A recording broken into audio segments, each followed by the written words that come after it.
Hello, today I'll be comparing Amazon Basics 12 cup coffee maker with reusable filter versus BLACK+DECKER 12 cup programmable coffee maker. Be sure to watch to the end and I'll tell you which is better. Links to all the products are in the description. Type of coffee is Thai. Brewing capacity is Thai. Programmability BLACK+DECKER is better. Brews range control BLACK+DECKER is better. Iced coffee brewing is Thai.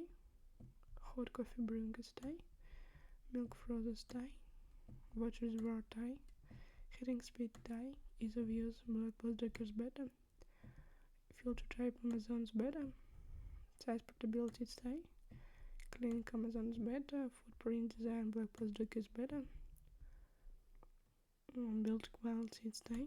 Special features BLACK+DECKER is better. Price Amazon's better. Who's best for BLACK+DECKER is better. Coffee quality BLACK+DECKER is better. Durability is Thai.